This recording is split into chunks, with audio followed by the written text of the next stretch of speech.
Hello and welcome to chapter 3 in your syllabus. The name of this chapter is vocabulary. According to me, this is one of the most interesting chapters that exists in your syllabus, mainly because vocabulary is the basic of your English language skills. The amount of words that you know shows how good you are with the language.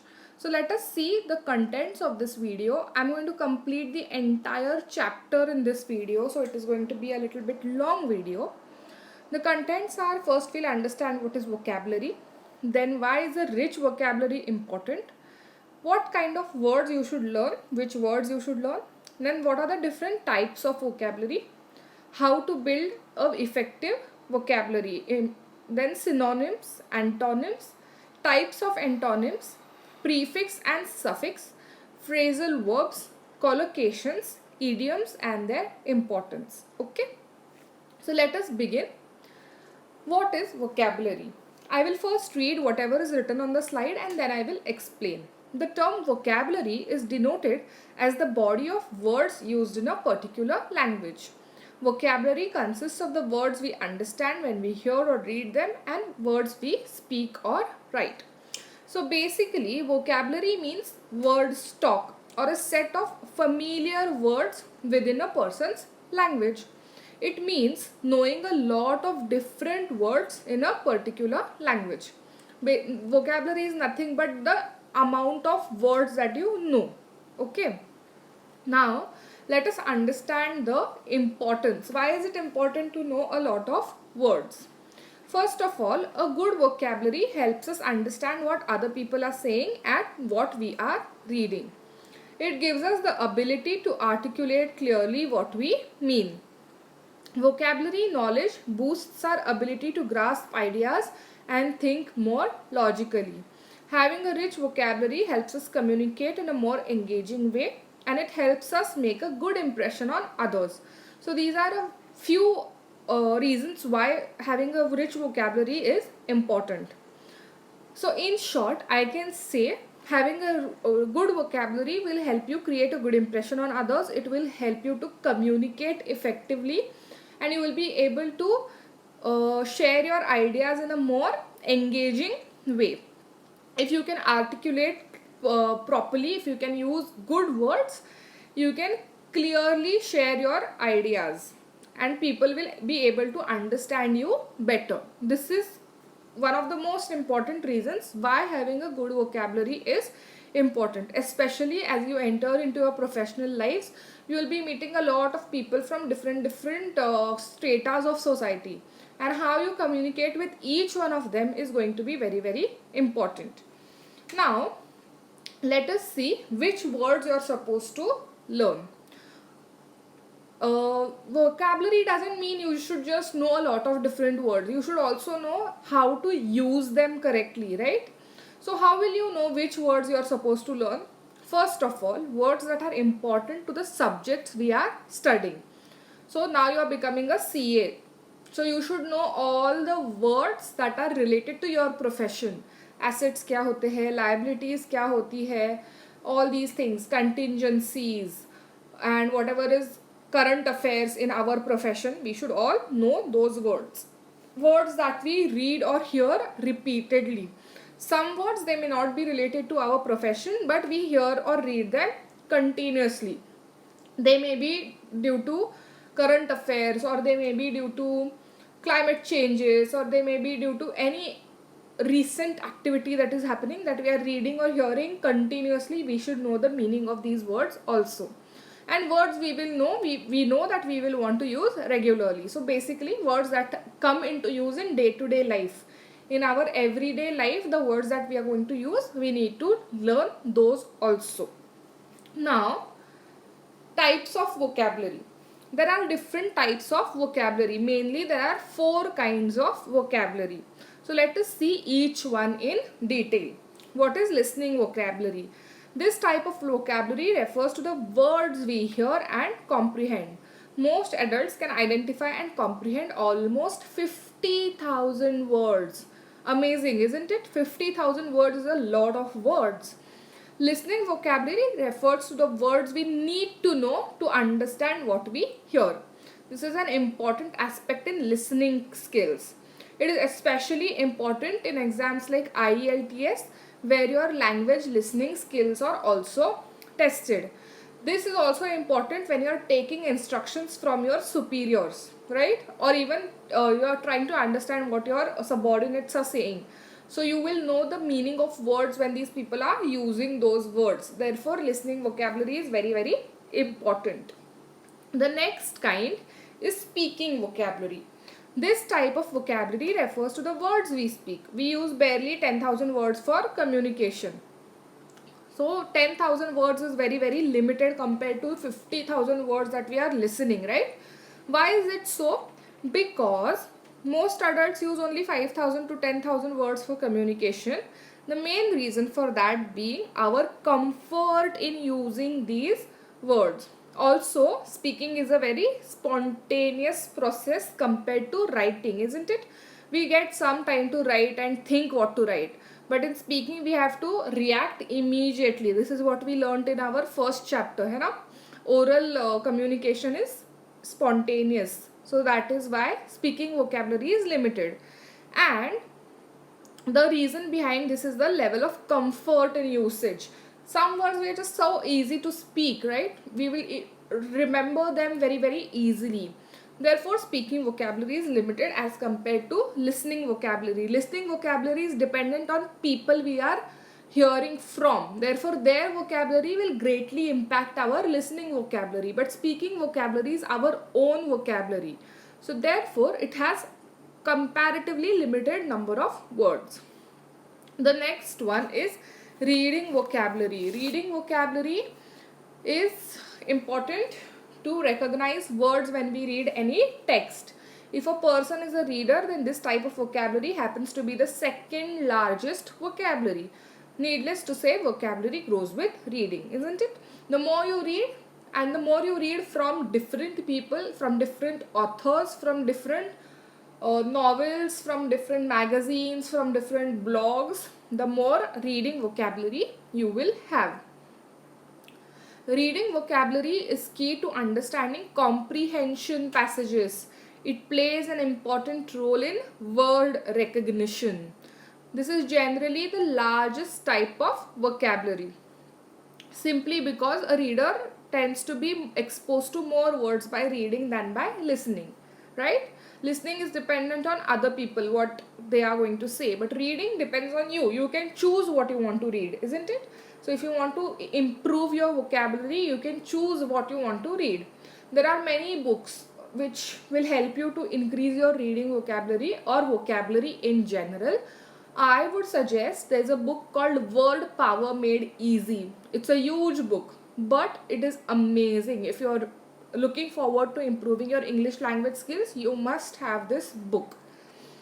Next one is your writing vocabulary. This type of vocabulary represents those words which we use while writing to express ourselves. It refers to writing, whatever we want to write and the words that we use. Writing ranges from formal essay writing to social media feeds, and each of these will require a different type of vocabulary set, isn't it? For example, in a formal writing, you would require to know a lot of courteous language and words related to your profession, jargons, right? Whereas on social media feeds, you will need more modern and chic language so that your posts will become interesting and engaging and people will want to read them. Therefore, writing vocabulary is important, and our writing vocabulary is very, very intensely affected by the words we can spell, correct? Because when we write, we do not want to make spelling mistakes. That would be a very bad impression on other people if we cannot spell the words that we are using correctly. Therefore, it is affected by the words that we can spell.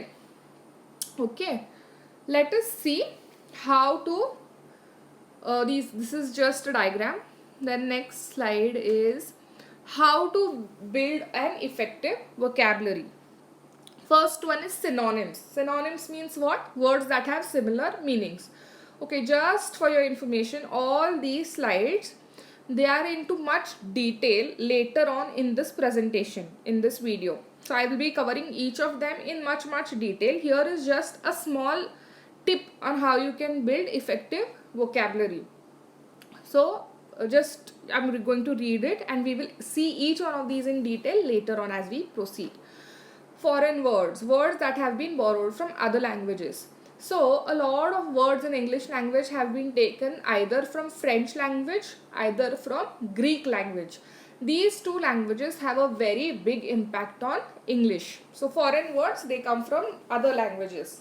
Connotations. Connotations means words that invoke an idea or a feeling when read or heard. Okay. Antonyms are opposite words. Collocations are words that are used together or they have fixed relationships. It is always a group of words that goes together. And idiom is nothing but a group of words that have a meaning different from their literal meaning. For example, muhavre in Hindi, what you know as muhavre is nothing but idioms. And phrasal verbs are a group of verbs together. These are called phrasal verbs. Okay, let us move on to the next slide. Points to remember. First one is what? Be aware of words. So do not avoid words that are foreign or new to you. Instead, examine them closely. This happens many times. When you read a new word or you hear a new word, you get scared or you feel unsure of what to do. So you should not be scared of words. If you hear a new word, you must immediately Google and try to find out the meaning of that word. Look up into a dictionary or ask someone who has better English as compared to yours. So you will be able to learn more new words like this. Even before you look up the meaning of the word, you should attempt to deduce its meaning from the context. So basically, when you hear a new word, you try to understand what that word means in relation to the entire sentence in which it has been said, right? So basically, we have to try to make sense of that word in the context in which it is being used. For example, some words will have different meanings in different sentences. We will see this in detail later on. Okay. So first of all, don't be scared of new words. What is the next point to remember? Read voraciously. So basically it means you must read a lot. Choose books, articles, etc. of your interest and read regularly. Reading is crucial for vocabulary enhancement since it helps in finding most of the words that are important for comprehension, and expression must be learnt. So reading is very important. You read whatever you are interested in. Some people are interested in history, some people like to read novels, some people like to read newspapers, some follow some blogs. Either way, whichever interests you have, you must read a lot in those particular, especially related to your profession. You get this chartered accountant magazine from the institute. It is a good magazine, has lot of recent matters, things related to our profession, so we must read those. Next one is use a dictionary. Dictionary is the most important tool if you want to improve your vocabulary. Whenever you consult a dictionary, you should circle the word you are looking up, and you must also examine the entire entry about the word.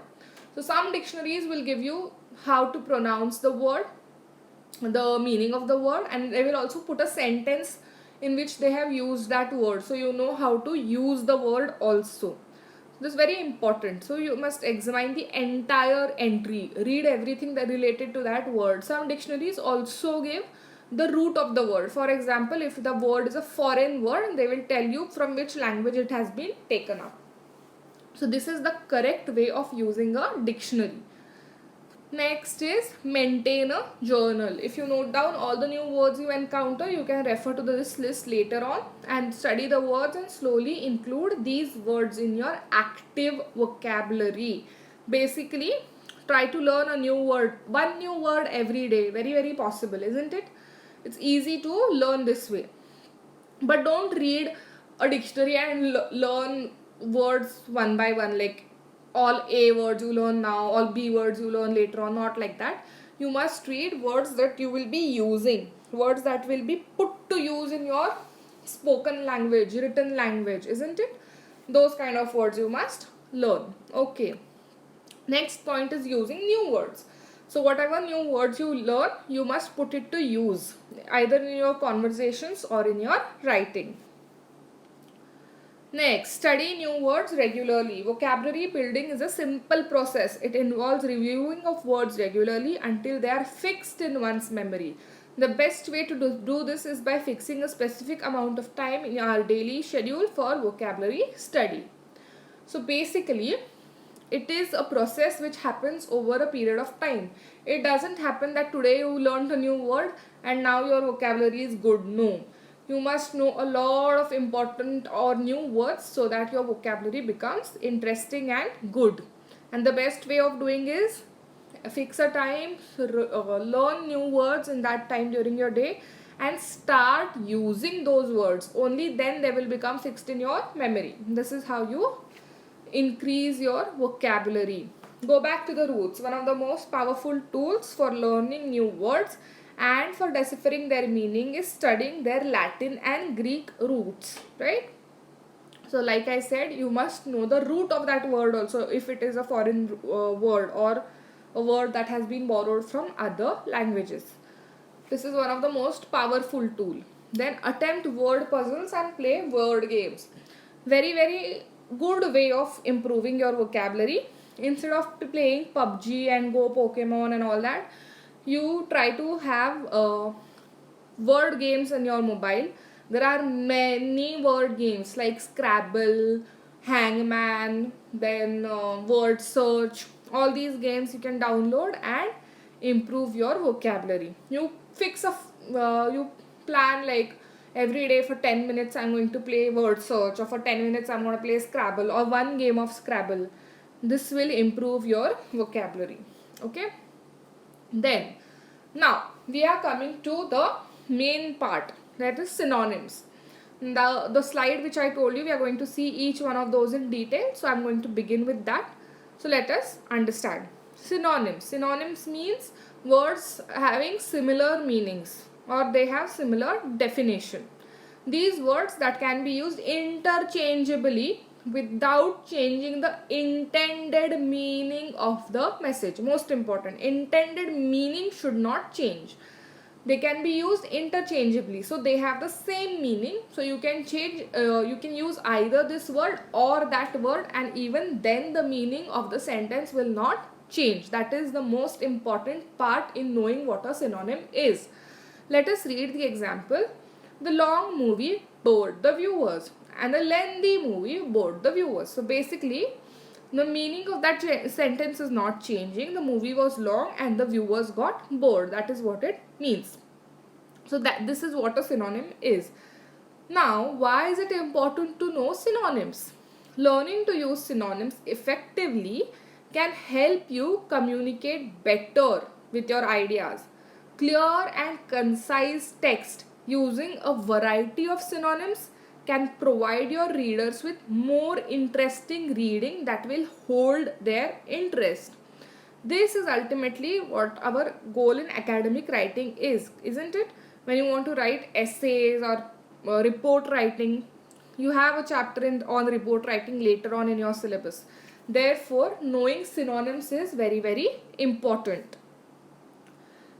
It will help you to present your ideas and research in a more clear and concise manner if you know a lot of synonyms. Therefore, studying synonyms is very important. Let us see next, antonyms. Antonyms are defined as pairs or groups of words that are notionally opposite or nearly the opposite in meaning. Basically, they are opposite words. And there are three types of antonyms: relational, graded and complementary. We will see each of these in detail. Basically, I want to tell you, antonyms are nothing but opposite words. They help us to emphasize our point and show contrast or explain exactly what we mean. The practical importance of antonyms relies on their understanding in the use of everyday life, communicational situations. Sometimes, even to understand the meaning of a word, it is easier to first understand its opposite word, isn't it? If you learn a new word and you don't know the meaning, but someone tells you, "Arey, iska opposite is this," then immediately you will know what that word means. This is the importance of antonyms. Now, let us see the different types. First one is graded antonyms. Graded antonyms are pairs of words whose meaning does not have an equal weighting.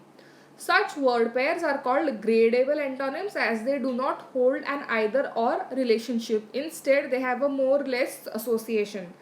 Typically, they are pairs of adjectives that can be qualified by adverbs such as very, more, etc. So, in simple words, graded antonyms use words having variations between two opposites. For example, big and little are opposites. However, they can use a variety of other words with opposite meanings, such as, now I am giving you all words which are big, bulky, full size, huge, and the opposite of this will be petite, slight, little, right? So either of these words can be used interchangeably for the word big as its opposite. So there is no fixed opposite for that particular word.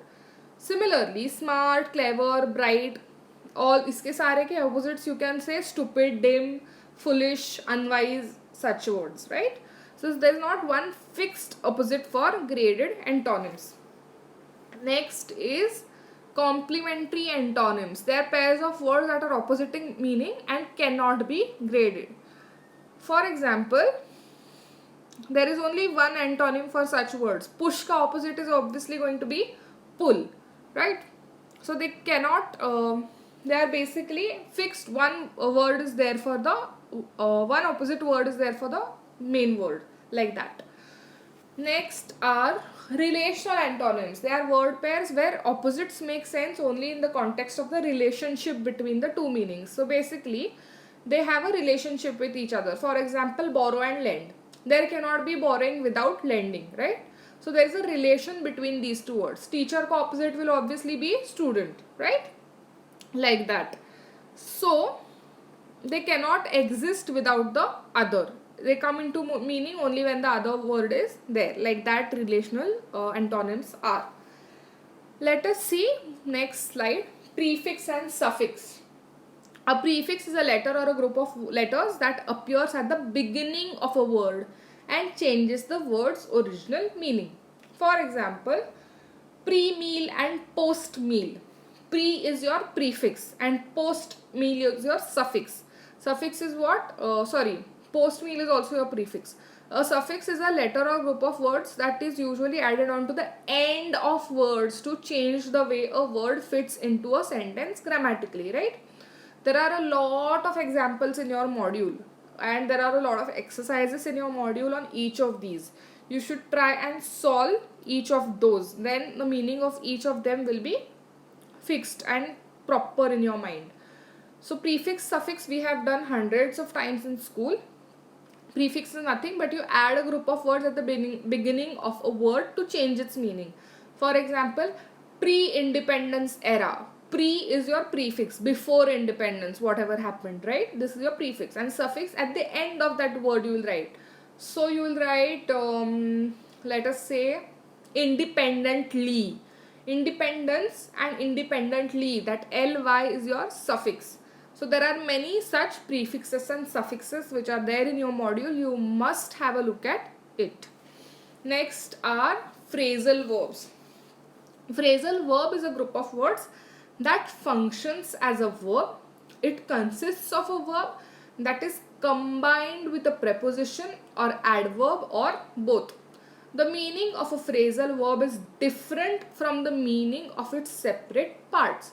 The particle, that is the preposition or adverb, can change the meaning of the verb completely. Okay. So in simple words, phrasal verbs are a combination of a main verb with a preposition or an adverb or both. Phrasal verbs are important because they are extremely common in spoken language or informal English. And unless you are familiar with their meaning, understanding informal language will be difficult. So learning to use phrasal verbs correctly will help you sound natural in conversation. So very important to know phrasal verbs. So okay, let us look at some examples. Now pass. Passing is a verb and it is combined with away, out and up. Each of these is either an adverb or a preposition, right? Out, up are prepositions. Away is also a preposition. Now, the meaning of pass along with that adverb or preposition completely changes, right? Pass away means to die. Pass out is to lose consciousness, behosh hona, pass out, right? Pass up is decline an opportunity. You don't want to do something, so you let that opportunity go. So you see how the meaning of that pass along with the word with which it is being used is changing completely what that word means. Understanding? So these are just one, this is just one example that I have put up. There will be many examples in your module, and even in our day-to-day lives we tend to use a lot of phrasal verbs which we do not notice. But if you think about it carefully, you will realize the amount of phrasal verbs that we are using in our day-to-day life. Therefore, very important to know phrasal verbs, especially now that we are entering into professional lives. You should know what it means, right? So there will be no confusion in understanding what orders you're being given or what you want to say. Very important to know phrasal verbs. The next one is collocation. A collocation is a familiar grouping of words, especially words that habitually appear together and thereby convey meaning by association. So basically, a collocation is nothing more than two or more words that often go together.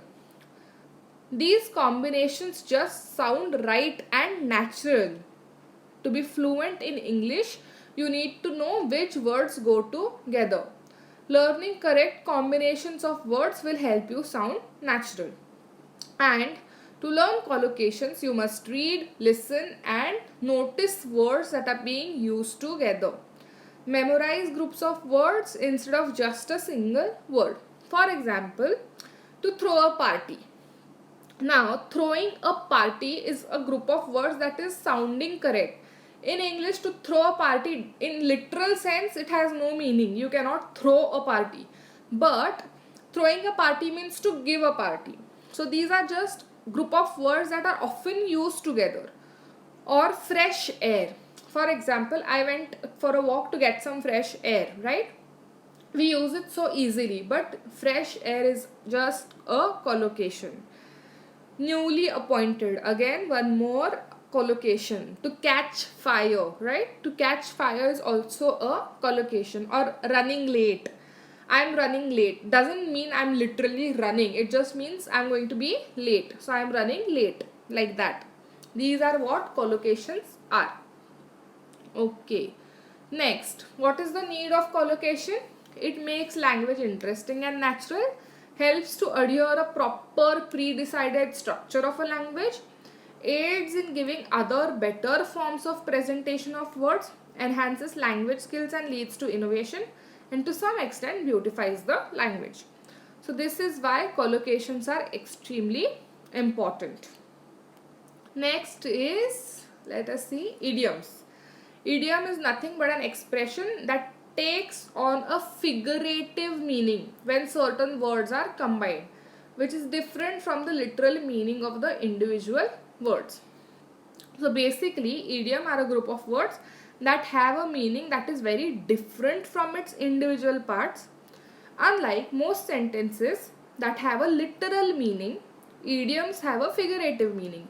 A figurative meaning means when a combination of words means something different than the individual words together, right?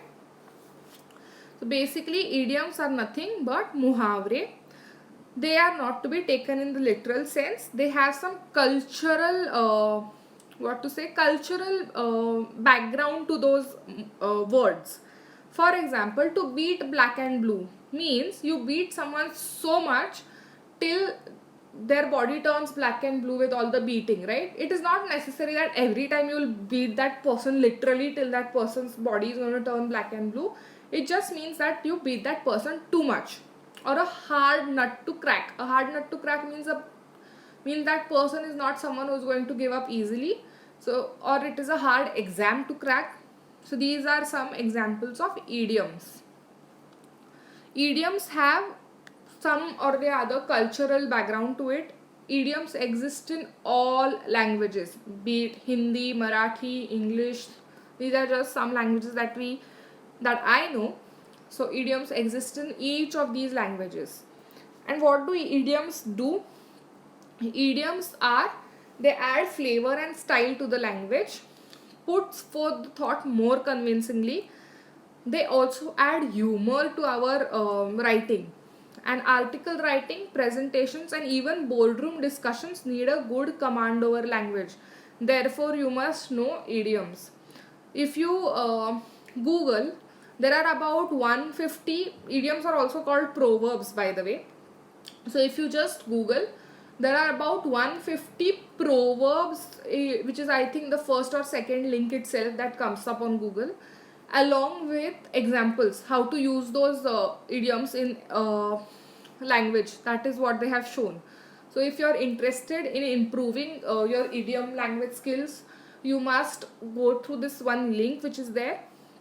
It will help you immensely to understand what idioms mean. There are some idioms even in your module, in your RTP, so you must have a look at those also. Very important to know good quality of idioms. Basically what idioms do is they dress your writing for impressing others. Idioms have some historical, they will be passed down from one generation to another, like that. There is another idiom which is to bite the bullet. Now biting the bullet doesn't literally mean you take a bullet and you bite it. It means that you have to accept an unpleasant situation. That is what an idiom is. So these are just some idioms that I have explained, but there are many more idioms that are there in English language. So you must look up on Google and you must also read your module for more. Now, after this entire presentation, there are some tips that I want to give you so that your vocabulary will improve drastically. One is read articles related to your profession. You can read it on our website. ICAI has a very good website. Lot of publications are also published by ICAI. So you must read articles that are related to your profession. It will do two things. It will keep you updated with your profession, and it will also help you in increasing vocabulary that is related to your profession. Then listen to known speakers and observe their use of words. I would suggest there's a very good speaker by the name of Jay Shetty. He has a lot of podcasts. He's very popular on social media. You can just Google and tons of pages will come. You must listen to how he speaks. Then there are many other Indian speakers as well. Jay Shetty is also Indian, but he's settled abroad. Sandeep Maheshwari is there. He speaks in Hindi, but still some even English videos I think he has. Then Jaggi Vasudev. You must observe and listen to these speakers and how they use words. Very important. Read books or novels known as classics in literature. Known as literature, I have written on the slide by mistake. So you are known as classics. What are classics? They have some literature value in a particular language. For example, Tale of Two Cities, then Oliver Twist, then short stories also you can read by Oscar Wilde or many other known authors. Very important to improve your vocabulary. And lastly, solve a lot of examples that are there in your module, in your RTPs, in scanners, and anywhere you get a chance. Just Google up some words if you don't know the meaning, and you will improve your vocabulary in no time. But use those words, new words, whatever you learn, start using those words, and that is how you improve your vocabulary. So with this video, I end your third chapter, and we will meet in the next video.